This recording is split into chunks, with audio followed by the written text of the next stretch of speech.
प्रधानमंत्री नरेंद्र मोदी आज सुबह 11 बजे करेंगे मन की बात। देश को संबोधित करते हुए पीएम लोगों के साथ अपने विचार साझा करेंगे। मन की बात कार्यक्रम का ये 66वां एपिसोड है। 14 जून को पीएम मोदी ने देशवासियों से अपने रेडियो प्रोग्राम के लिए सुझाव मांगे थे। उम्मीद की जा रही है कि मन की बात में पीएम मोदी कोरोना महामारी के साथ चीन से तनाव पर भी अपनी बात रख सकते हैं। यूपी के सीएम योगी आदित्यनाथ आज करेंगे अयोध्या का दौरा। रामलला और हनुमानगढ़ी का करेंगे दर्शन। राम मंदिर निर्माण की तैयारियों का भी लेंगे जायजा। इसके साथ ही अस्पतालों का भी निरीक्षण करेंगे। अयोध्या में अधिकारियों के साथ करेंगे बैठक। इसके अलावा बीजेपी पदाधिकारियों के साथ भी वो मीटिंग करेंगे। बीजेपी महासचिव राम माधव का बड़ा बयान। न्यूज 24 की editor in chief Anuradha Prasad के साथ खास बातचीत में राम माधव ने कहा, चाइना के साथ एलएसी विवाद युद्ध से नहीं कूटनीति से सुलझाया जाएगा। खास कार्यक्रम आमने सामने में उन्होंने एलएसी पर तनाव के लिए चीन को जिम्मेदार ठहराया। राजीव गांधी फाउंडेशन को लेकर बीजेपी और कांग्रेस के बीच तनातनी जारी है। दोनों तरफ से आरोप प्रत्यारोप की राजनीति हो रही है। बीजेपी अध्यक्ष जेपी नड्डा ने कांग्रेस अध्यक्ष सोनिया गांधी से 10 सवालों के जवाब देने की मांग की। राजीव गांधी फाउंडेशन पर आरोप लगाते हुए पूछा कि कहां, कब और किससे कितनी रकम राजीव गांधी फाउंडेशन में ली गई। सोनिया गांधी जनता को बताएं। कांग्रेस ने बीजेपी सरकार पर जनता को गुमराह करने का आरोप लगाते हुए पलटवार किया। कांग्रेस प्रवक्ता रणदीप सुरजेवाला ने अपने ट्वीट में बीजेपी से 10 सवालों के जवाब मांगे। उन्होंने आरोप लगाया है कि पीएम मोदी ने चीनी घुसपैठ के बारे में पूरे देश को गुमराह किया, जनता के सामने सही बात नहीं आने दी। इसके साथ ही उन्होंने कहा कि बीजेपी चीन की घुसपैठ से लड़ने की बजाय कांग्रेस से लड़ रही है। चीन से बीजेपी के रिश्तों समेत सुरजेवाला ने बीजेपी से 10 सवाल पूछे। चीन के मुद्दे पर बीजेपी कांग्रेस में चल रही रस्साकशी के बीच एनसीपी अध्यक्ष शरद पवार ने बड़ा बयान दिया है। उन्होंने इस मुद्दे के राजनीतिकरण नहीं होने देने की बात कही। साथ ही ये भी कहा कि हम ये नहीं भूल सकते कि 1962 में क्या हुआ था, जब चीन ने हमारी जमीन में 45,000 वर्ग किलोमीटर पर कब्जा कर लिया था। वर्तमान में मुझे नहीं पता कि उन्होंने किसी भूमि पर कब्जा किया है। इसके साथ ही उन्होंने सलाह दी कि राष्ट्रीय सुरक्षा के मामलों पर राजनीति नहीं करनी चाहिए। देश में कोरोना मरीजों की संख्या में रिकॉर्ड बढ़ोतरी जारी है। पिछले 24 घंटे में 18,852 मामले सामने आए हैं, जो अब तक का सबसे बड़ा आंकड़ा दर्ज किया गया है। कोरोना का वायरस पिछले 10 दिन से तेजी से अपने पांव पसार रहा है। भारत में कोरोना के कुल मरीजों की संख्या 5,08,953 हो गई है। वहीं 2,95,881 कोरोना मरीज ठीक हो चुके हैं। वहीं अब भी करीब 1,97,000 मरीज कोरोना की जंग लड़ रहे हैं। कोरोना से 15,685 लोगों की मौत हो चुकी है। केंद्रीय स्वास्थ्य मंत्री डॉक्टर हर्षवर्धन ने कोरोना पर अपडेट देते हुए बताया कि देश में कोरोना जिस रफ्तार से बढ़ रहा है, उससे ज्यादा तेजी से कोरोना मरीज ठीक होकर अस्पताल से डिस्चार्ज भी हो रहे हैं। देश में कोरोना मरीजों के ठीक होने की दर 58.13% है, जो कोरोना की जंग में एक अच्छी बात है। इसके साथ ही उन्होंने देशवासियों को सुरक्षित रहते हुए मास्क पहनने और साबुन से हाथ धोने के लिए प्रेरित किया। दिल्ली में कोरोना मरीजों की रफ्तार भी काफी तेजी से बढ़ रही है। पिछले 24 घंटे में 2,948 नए मामले सामने आए हैं। वहीं 66 कोरोना मरीजों की मौत हुई है। इसी के साथ दिल्ली में कुल कोरोना मरीजों की संख्या 80,188 तक पहुंच गई है। वहीं मौतों का भी आंकड़ा 2,558 तक पहुंच गया है। दिल्ली में मरीजों का रिकवरी रेट भी ठीक चल रहा है। पिछले 24 घंटों में 2,210 कोरोना मरीज ठीक हुए हैं और अभी तक कुल 49,301 लोग कोरोना की जंग जीत चुके हैं।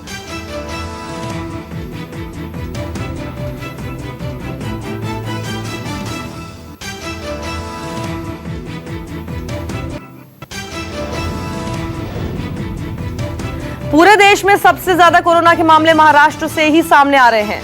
महाराष्ट्र में कोरोना का प्रकोप कम होने का नाम ही नहीं ले रहा है। पिछले 24 घंटे में 5,318 नए कोरोना के मामले सामने आए हैं। वहीं कुल कोरोना मरीजों की संख्या 1,59,133 तक पहुंच चुकी है। वहीं पिछले 24 घंटों में कोरोना से 167 लोगों की मौत भी हुई। इससे मौतों का कुल आंकड़ा बढ़कर 7,273 तक पहुंच चुका है। महाराष्ट्र स्वास्थ्य विभाग की टीम ने आंकड़े पेश करते हुए बताया कि महाराष्ट्र में कोरोना से ठीक होने वाले मरीजों की दर भी अच्छी है। कोरोना की रफ्तार ने देश की आर्थिक राजधानी मुंबई की कमर तोड़ दी है। हर रोज यहां 1000 से ज्यादा मामले सामने आ रहे हैं। पिछले 24 घंटे में 1460 नए मामले सामने आए, वहीं 105 लोगों की मौत हो गई। सिर्फ मुंबई शहर में ही कोरोना के कुल 73,747 मामले सामने आए हैं। वहीं 4,282 लोग कोरोना की चपेट में आने से अपने जीवन से हाथ धो चुके हैं। वहीं 42,331 कोरोना मरीज कोरोना से जंग जीतकर अपने घर जा चुके हैं। खालिस्तान लिबरेशन फ्रंट मॉड्यूल के 3 आतंकी दिल्ली पुलिस की स्पेशल सेल ने पकड़े हैं। इनके ऊपर कॉन्स्पिरेसी, टारगेट किलिंग और एक्सटॉर्शन के मामले दर्ज हैं, जिसके बाद इन्हें गिरफ्तार किया गया। पाकिस्तान की आईएसआई और अपने खालिस्तानी लीडर्स के कहने पर यह वारदात को अंजाम देते थे। राजधानी दिल्ली में एक बड़ी वारदात को अंजाम देने की फिराक में थे ये तीनों आतंकी। एक आतंकी हाफिज सईद के करीबी कहे जाने वाले गोपाल सिंह चावला के संपर्क में भी था। दिल्ली पुलिस को खबर मिली थी कि तीनों आतंकी मूव करने वाले हैं, जिसके बाद पुलिस की स्पेशल टीम ने ट्रैप लगाकर गिरफ्तार कर लिया। बिहार चुनाव से पहले यशवंत सिन्हा ने तीसरे मोर्चे का किया ऐलान। बिहार में इसी साल चुनाव होने हैं, जिसको देखते हुए यशवंत सिन्हा ने बिहार में एक नया दल बनाकर चुनाव में उतरने की तैयारी कर ली है। आपको बताते चले कि यशवंत सिन्हा अटल बिहारी वाजपेयी की सरकार में कैबिनेट मंत्री रह चुके हैं। पूर्व बीजेपी नेता यशवंत सिन्हा 2014 में मोदी सरकार आने के बाद से बीजेपी से नाराज चल रहे हैं। हालांकि यशवंत सिन्हा के बेटे अभी भी बीजेपी से ही सांसद हैं। यशवंत सिन्हा के थर्ड फ्रंट का मुख्य उद्देश्य बिहार से नीतीश सरकार को हटाना है।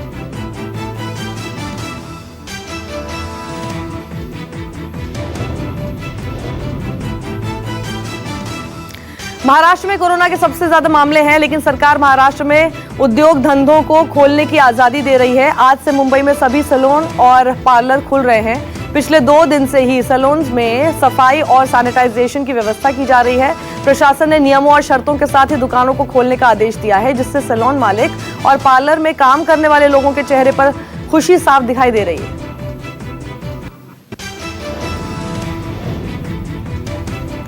राजस्थान के भीलवाड़ा में एक शख्स को अपने बेटे की शादी में मेहमान बुलाना महंगा पड़ गया। कलेक्टर ने लगाया 6,26,000 का जुर्माना। भीलवाड़ा के भदादा इलाके में 13 जून को एक शादी हुई थी, जिसमें कोविड-19 को देखते हुए बनाई गई गाइडलाइंस का पालन नहीं किया गया और शादी में 50 से ज्यादा लोगों को बुला लिया गया।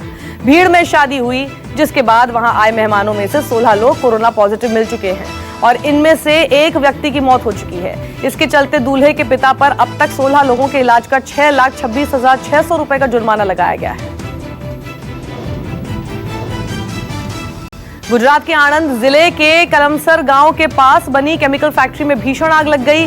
खबर है कि देर रात जय केमिकल नाम की फैक्ट्री में भीषण आग लग गई। नेप्था नाम के केमिकल में आग लगने से आग की लपटें बहुत ऊंची उठने लगी।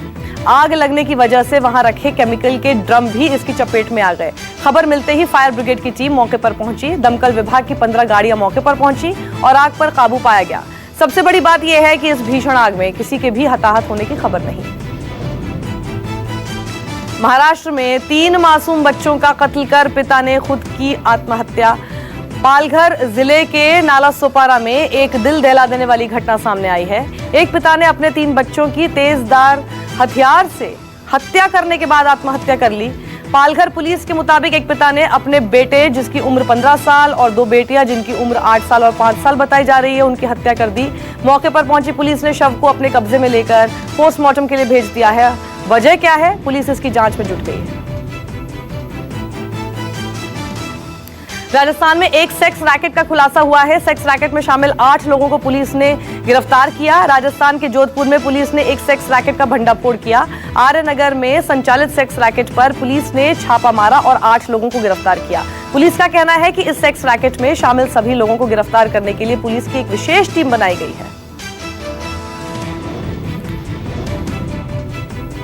असम में लगातार कई दिन से हो रही बरसात के कारण बाढ़ के हालात बन गए हैं। ब्रह्मपुत्र और उसकी सहायक नदियां उफान पर हैं। बारिश के कारण पानी शहर के गलियों में भर गया और यही पानी जब सड़क से होते हुए नदियों में पहुंचा तो नदियों का पानी उफान मारने लगा। चारों तरफ सिर्फ पानी ही पानी दिखाई दे रहा है। एक तरफ जहां नदियां अपनी सीमाओं को लांघकर ग्रामीण इलाकों को जलमग्न कर रही हैं, वहीं दूसरी तरफ भीषण बरसात के कारण शहरी क्षेत्र भी बाढ़ की चपेट में है। गुजरात में कोरोना कानून के उल्लंघन में 60 लाख रुपए का जुर्माना वसूला गया। मास्क न पहनने वालों के खिलाफ अहमदाबाद महानगर पालिका ने बड़ी कार्रवाई की है। तमिलनाडु में लॉकडाउन के दौरान गाड़ी चलाना महंगा पड़ गया। महामारी कानून नियम तोड़ने की वजह से 5 लाख से ज्यादा गाड़ियों को सीज किया गया। चेन्नई में अभी भी लॉकडाउन चल रहा है। वहां पर 30 जून तक लॉकडाउन बढ़ा दिया गया है। पिछले 8 दिन में ही पुलिस ने 5 लाख से ज्यादा गाड़ियों को सीज कर लिया। टिड्डी दल का यूपी के अलीगढ़ जिले में हुआ अटैक। अलीगढ़ में कई जगहों पर टिड्डियों का हमला हुआ। खुर्जा और जहांगीराबाद में भी 10 किलोमीटर क्षेत्र में फैला हुआ है टिड्डी दल का आतंक। हवा के रुख के हिसाब से अतरौली क्षेत्र में जाने की संभावना है। खुर्जा और जहांगीराबाद में टिड्डियों के दल ने काफी फसल बर्बाद कर दी है। जिला प्रशासन ने क्षेत्र में अलर्ट जारी कर दिया है। ग्रामीण खेतों डीजे और थाली बजाते हुए पहुंच रहे हैं टिड्डियों को भगाने के लिए। डीजे का सहारा लेना पड़ रहा है। राजधानी दिल्ली में भी हुआ टिड्डियों का हमला। गुरुग्राम होते हुए लाखों की संख्या में टिड्डियां का झुंड सबसे पहले दिल्ली के आयानगर पहुंचा, जहां के आसमान में सिर्फ टिड्डियां ही दिख रही थी।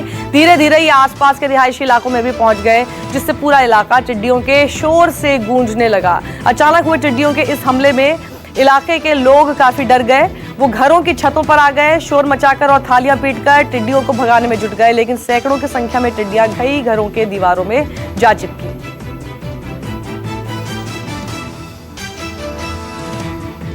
लॉकडाउन में अब तक हजारों की संख्या में प्रवासियों को घर पहुंचाने में मदद कर चुके सोनू सूद के नाम पर घर भेजने के बदले पैसे मांगने का मामला सामने आया है। हालांकि इस खबर के आने के बाद सोनू सूद ने वीडियो मैसेज के जरिए लोगों को आगाह किया है कि आपसे अगर कोई भी व्यक्ति मेरा नाम लेकर पैसे मांगे तो मना कर दीजिए और तुरंत करीबी पुलिस में इसकी शिकायत कीजिए। नमस्कार, मैं हूं मानक गुप्ता। अगर आपको हमारा ये वीडियो पसंद आया हो तो इसे लाइक और शेयर जरूर करें, और हाँ, हमें सब्सक्राइब और फॉलो करना ना भूलें ताकि आप देश और दुनिया की कोई खबर मिस ना करें। तो जुड़े रहिए हमारे साथ और देखते रहिए न्यूज़ 24।